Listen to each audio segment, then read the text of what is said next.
नमस्कार, मैं हूं अंकुर और आप देख रहे हैं सत्यहिंदी.com। अब एक नजर डाल लेते हैं अब तक की खबरों पर। मनी लॉन्ड्रिंग मामले में तिहाड़ जेल में बंद आम आदमी पार्टी के मंत्री सत्येंद्र जैन पर जेल अधिकारियों को धमकी देने का आरोप लगा है। इस मामले में जेल अधिकारियों ने शिकायत भी दर्ज कराई है। उसमें आरोप लगाया गया है कि जैन ने जेल अधिकारियों को गंभीर परिणाम भुगतने की धमकी दी है। आरोप है कि जैन ने जेल अधिकारियों को कड़ी चेतावनी देते हुए कहा कि वो किसी को भी नहीं बख्शेंगे, चाहे वो कोई सेवारत या सेवानिवृत्त अधिकारी हो। बता दें, सत्येंद्र जैन को 31 मई को मनी लॉन्ड्रिंग मामले में ईडी द्वारा गिरफ्तार किया गया था। वो तिहाड़ जेल में बंद है। प्रिवेंशन ऑफ मनी लॉन्ड्रिंग के तहत निजी फर्मों के स्वामित्व वाली 4.81 करोड़ रुपए की अचल संपत्तियों को कुर्क करने के बाद अप्रैल में जैन को गिरफ्तार किया गया था। चार्जशीट में कहा गया है कि दिल्ली के आम आदमी पार्टी सरकार में मंत्री के पद पर रहते हुए सत्येंद्र जैन ने 14 फरवरी से 31 मई 2017 के दौरान अपनी आय के ज्ञात स्रोतों से अधिक संपत्ति अर्जित की थी। उनकी जमानत के अनुरोध को कई बार खारिज किया जा चुका है। बहरहाल, वीडियो विवाद थमे अभी कुछ हफ्ते हुए हैं कि अब जेल अधिकारियों को धमकी देने का मामला सामने आ गया। अंजलि के परिवार और पड़ोस में रहने वाली महिलाओं ने आज 5 जनवरी को कार से घसीटे जाने के मामले की गवाह निधि के आवास पर प्रदर्शन किया। उन्होंने निधि पर असली बात को छिपाने और झूठ बोलने के आरोप लगाए। दिल्ली पुलिस ने अब कहा है कि वो अंजलि की कथित दोस्त निधि का नार्को टेस्ट करवाएगी। इस बीच आम आदमी पार्टी ने आज गुरुवार को प्रेस कॉन्फ्रेंस करके आरोप लगाया कि बीजेपी और दिल्ली पुलिस ने मिलकर एक स्टार गवाह को पेश किया और कहानी को घुमाया जा रहा है। बता दें, 1 जनवरी को घटी इस घटना ने दिल्ली को हिला दिया है। सुल्तानपुर इलाके में एक कार ने स्कूटी को टक्कर मारी। स्कूटी पर 2 लड़कियां थीं। एक लड़की को कार घसीटते हुए करीब 12 किलोमीटर ले गई। लड़की की मौत हो गई। उसका नाम अंजलि था। पीछे बैठी उसकी दोस्त निधि इस घटना के बाद वहां से भाग गई और सीधे घर चली गई। उसने पुलिस को कोई जानकारी नहीं दी। निधि ने कल 3 जनवरी को मीडिया को बताया था कि अंजलि और वो नई साल की एक पार्टी में गए थे। अंजलि ने बहुत शराब पी रखी थी। मैंने उसे स्कूटी चलाने से मना किया, लेकिन वो नहीं मानी। कंझावला से गुरुवार को काफी तादाद में महिलाएं निधि के घर पहुंचे और वहां दिल्ली पुलिस और निधि के घर नारे लगाए। इन महिलाओं में अंजलि के परिवार के लोग और रिश्तेदार भी शामिल थे। महिलाओं ने आरोप लगाया, ये बड़ी साजिश थी। निधि सच क्यों नहीं बता रही है? वो बार बार बयान बदल रही है और झूठ बोल रही है। दिल्ली के कंझावला में लड़की को कार से कई किलोमीटर घसीटे जाने के मामले में अब 2 और आरोपियों के शामिल होने की बात सामने आई है। पुलिस ने कहा कि संदिग्ध सीसीटीवी फुटेज में देखे गए हैं। पुलिस ने आज कहा है कि संदिग्ध कार के मालिक आशुतोष और आरोपियों में से एक का भाई अंकुश है। पुलिस ने कहा कि दोनों को भी जल्द ही गिरफ्तार कर लिया जाएगा। बता दें, कार में सवार 5 आरोपियों दीपक खन्ना, अमित खन्ना, कृष्ण मिथुन और मनोज मित्तल को पहले ही गिरफ्तार किया जा चुका है। दरअसल पीड़ित लड़की 1 जनवरी को तड़के स्कूटी से घर लौट रही थी। कार में सवार आरोपियों ने उसे टक्कर मार दी। लड़की कार के निचले हिस्से में फंस गई। कई किलोमीटर तक वो घसीटती गई, इससे उसकी मौत हो गई। एफआईआर में कहा गया है कि कार में सवार लोगों को पता था कि उन्होंने स्कूटी पर एक लड़की को टक्कर मारी थी।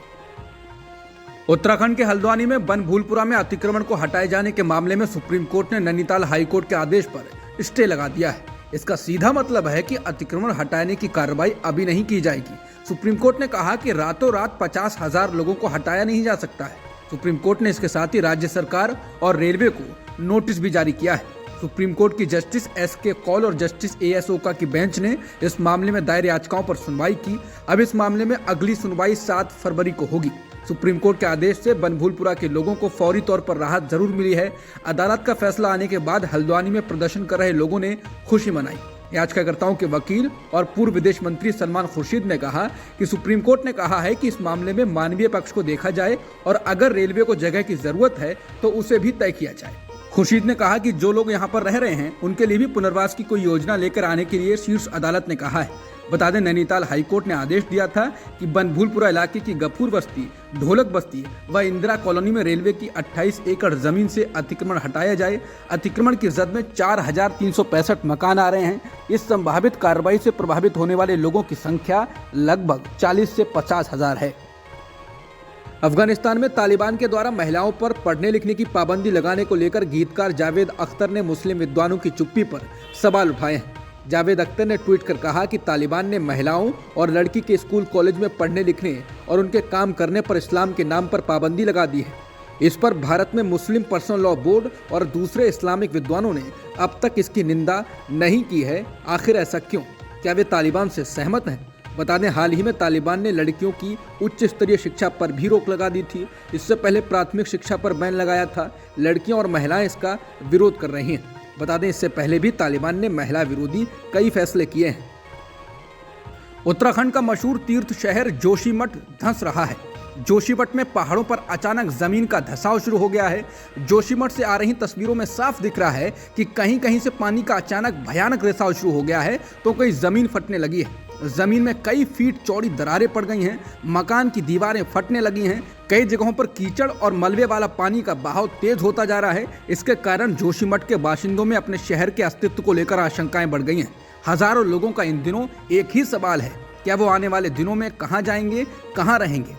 लोग बुरी तरह डरे हुए हैं और रात भर जागने को मजबूर हैं, क्योंकि उनके घर रहने और सोने लायक नहीं बचे हैं।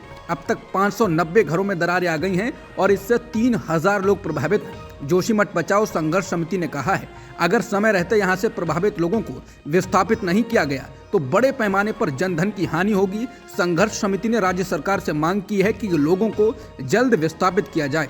घरों में दरारें आने की वजह से लोगों ने अपने मकान खाली करने शुरू कर दिए हैं और वो सुरक्षित स्थानों पर या अपने पुश्तैनी गांव की ओर लौटने लगे हैं। बता दें, जोशीमठ को लेकर साल 1976 में उत्तर प्रदेश सरकार द्वारा बनाई गई मिश्रा कमेटी की रिपोर्ट में भी इस शहर के धंसने का जिक्र किया गया है। स्थानीय लोगों का कहना है कि 1976 की रिपोर्ट के बाद से आज तक भी सरकारों ने कोई कार्रवाई नहीं की।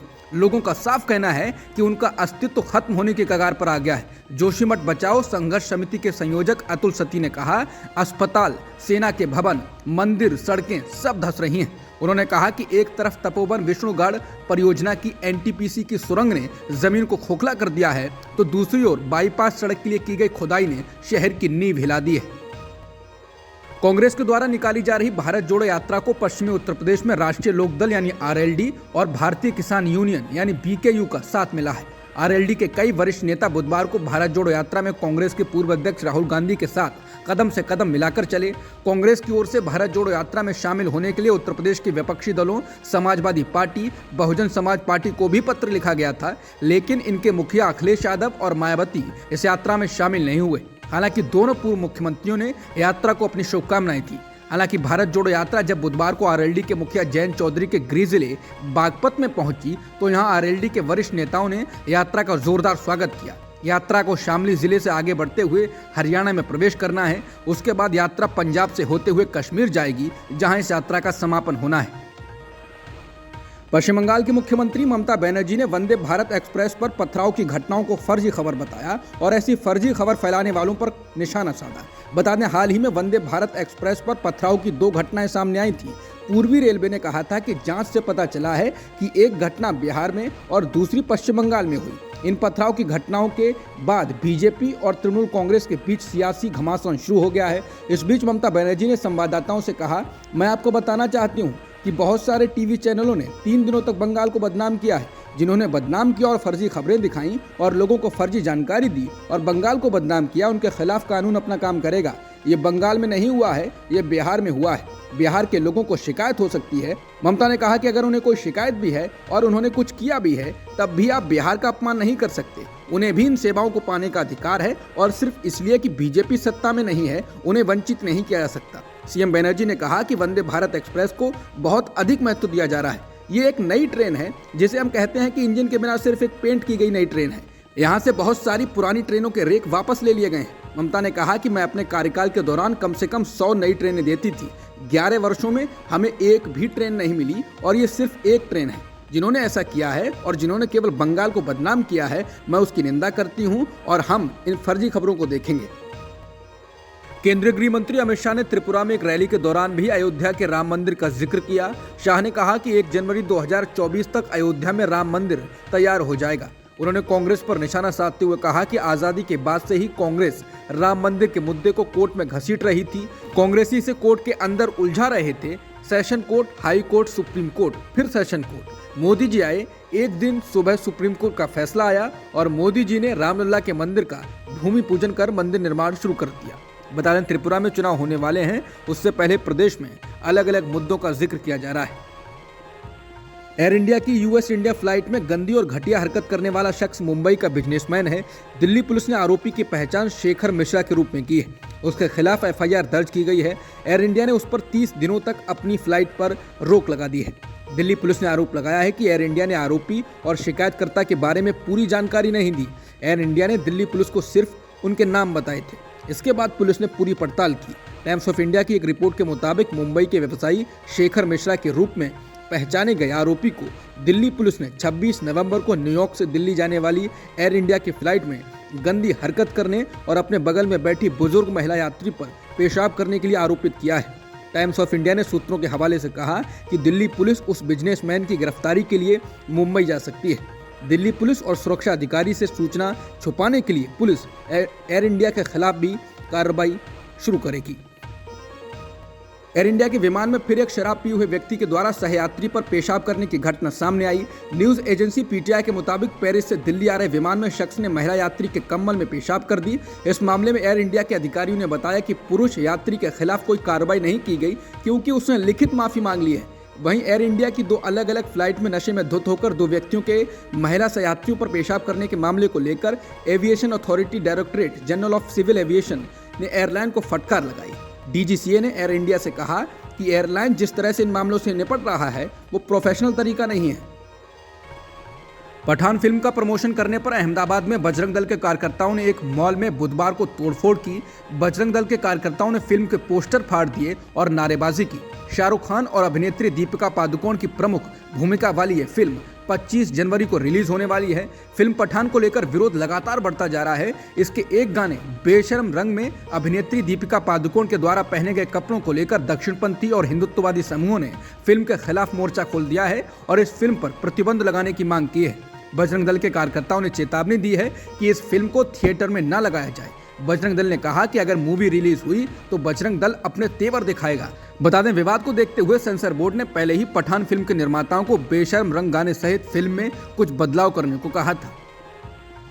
उत्तर प्रदेश के मुख्यमंत्री योगी आदित्यनाथ 2 दिनों के दौरे पर मुंबई पहुंचे हैं, जहां पर वो उत्तर प्रदेश में अगले महीने होने वाली ग्लोबल इन्वेस्टर समिट के सिलसिले में देश के बड़े व्यापारियों, फिल्म जगत के लोगों और बड़े उद्यमियों से मुलाकात करेंगे। मुख्यमंत्री योगी ने पहले दिन प्रवासी उत्तर भारतीयों से संवाद किया और उन्हें उत्तर प्रदेश की राजधानी लखनऊ में होने वाली ग्लोबल इन्वेस्टर समिट के लिए न्योता दिया। योगी ने कहा कि जब से उत्तर प्रदेश में हमारी सरकार बनी है, यूपी से माफिया राज और गुंडा राज खत्म हो गया है, इसलिए वो धर्म के राज्य से अर्थ के राज्य में लोगों से मिलने आए। वहीं शिवसेना ने योगी के दौरे पर सवाल उठाते हुए कहा कि योगी जी को गुजरात जाना चाहिए क्योंकि पहले ही महाराष्ट्र से बड़ी इंडस्ट्री गुजरात शिफ्ट हो गई है। शिवसेना नेता संजय राउत ने कहा कि महाराष्ट्र से पहले ही बड़े निवेशक गुजरात शिफ्ट हो गए हैं, ऐसे में मुंबई आकर योगी जी को कुछ मिलने वाला नहीं है। अब तक की सुर्खियों में इतना ही। बाकी खबरों के लिए बने रहिए सत्यहिंदी.com के साथ।